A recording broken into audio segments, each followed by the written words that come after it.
Hello, this is the Ashbury Lonely Player Traveller Ukulele, and here is my review.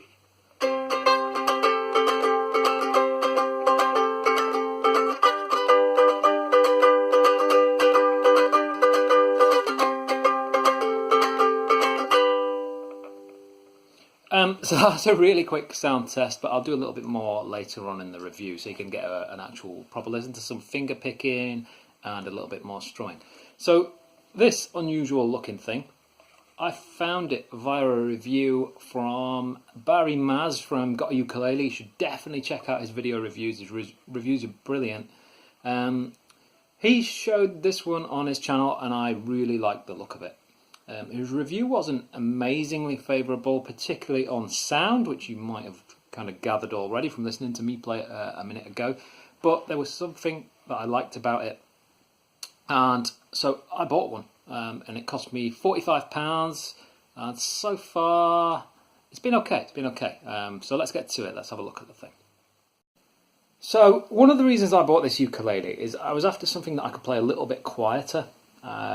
Which sounds a bit unusual, but I live in a fairly open plan house, and I usually play ukulele when all my family are in bed, and I usually get told to stop playing ukulele when they're all in bed. So I bought this one so I could kind of practice on an evening and on a night when my kids are in bed or my wife's upstairs watching TV or something like that, and I just wanted to be able to play.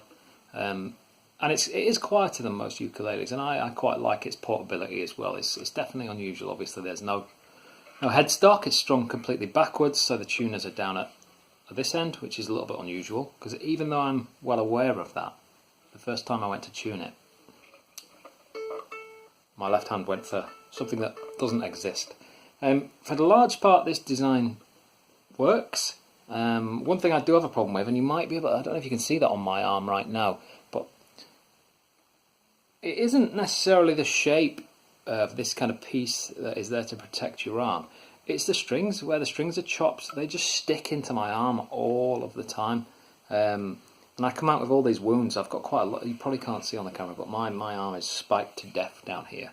I really need to trim these down. I don't know why I've not done it yet, because I'm spiking myself all the time, and it does get a little bit painful after a while. So it's a standard soprano ukulele. I believe that's 12 frets. Let's check this. 1, 2, 3, 4, 5, 6, 7, 8, 9, 10, 11, 12. It's a 12 frets, bog standard soprano. It has a little floating bridge on it that you position yourself, so you need to measure that out. Should be the same distance from the bridge to the 12th fret as the 12th fret is to the 0 fret on this one. So you position that yourself. You could use a ruler. Mine came roughly in the right place, and generally it's quite nicely constructed. There's a few little flaws in it, a few imperfections, particularly around where the neck joins the body, but generally it's okay. It feels quite nice, really unusual, and it gets a lot of attention when I'm kind of showing people this one. What it doesn't get a lot of attention for is the sound. It is absolutely no competition when it comes to a standard soprano ukulele up against this one.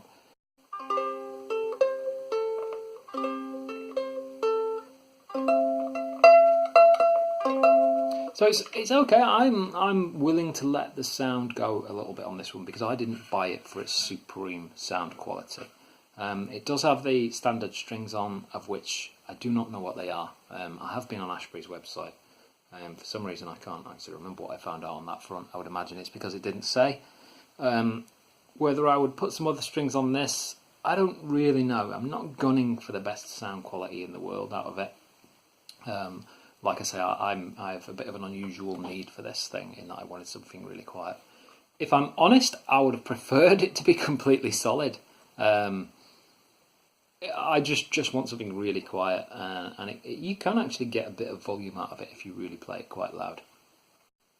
So one thing I should say is I like the action on this ukulele. It's really tight to the fretboard. That's how I like my ukuleles to be, which makes it great for practicing on. I'm not having to come out. It's got a lot better action than most of my soprano ukuleles, which is probably my fault, because I really should work on those a little bit. And it can be quite interesting getting around this non-headstock. So let's say I'm playing a chord like an E7. I can come over the top I know Barry in his review wasn't a fan. He kind of found it a little bit awkward that it comes out at the end, and maybe it would be easier like a Reese's stick where it actually is just completely flattened around the edges, just like the neck ends. I don't mind it. I get around that okay. I actually try not to go around it an awful lot when I'm playing because that's not really any kind of practice. It's not a habit I want to get into because as soon as I come to a regular ukulele, I'm not going to be able to do that anymore, which I'm just practicing something that I'll never be able to do. So let's do a little bit of a sound test on this one. You can make up your own minds on this one. I'm going to hang on to it. I wasn't sure if I was going to keep it or whether I just bought it to have a look at when I first got it. Certainly for the short term, I'm going to hold on to this a little bit longer. I do tend to play it a little bit, I do tend to play it in the evenings. It does deliver what I wanted it to. It's a quieter ukulele, and I do practice on it quite a bit. So let's get to a sound test. I'm going to move to a little bit closer up so you can kind of see what's going on, and we'll leave it there.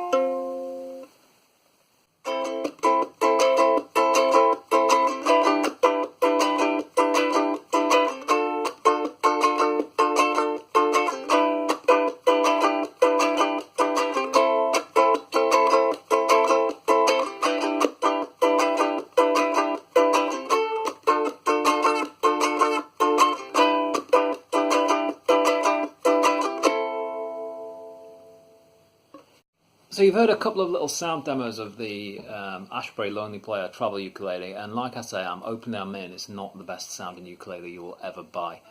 And it seems to fit better with some songs than others. Some things I play just don't work at all. It kind of sounds a little bit like it's got intonation issues, which actually it hasn't, but there's something about certain songs that don't work on it.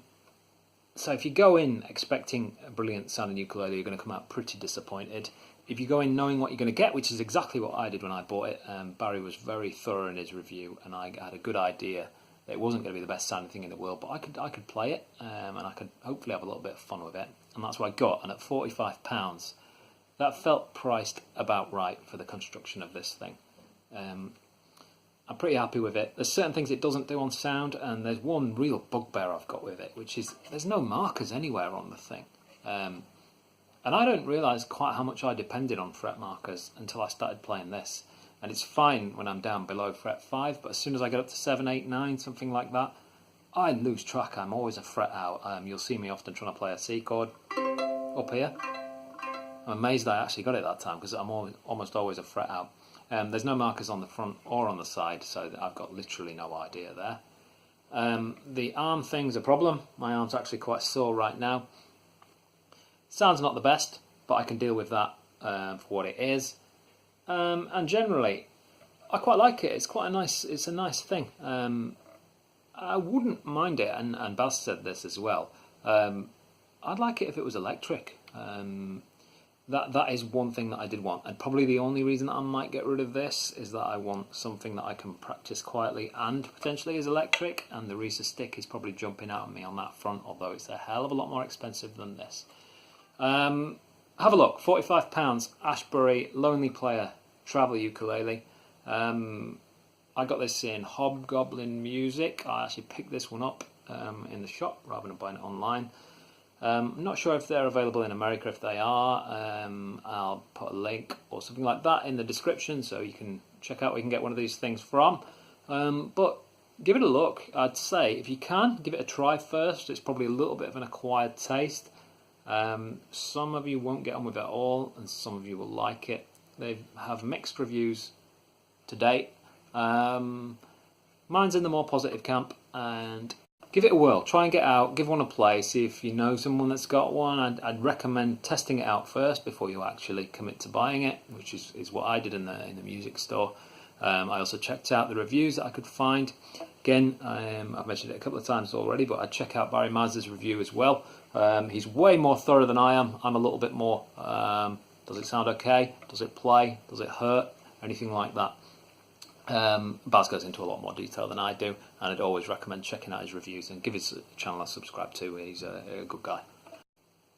And hopefully you enjoyed that. If you did, please give this video a thumbs up, or maybe even subscribe if you would. That would be amazing. Thanks for watching, and I'll be back soon.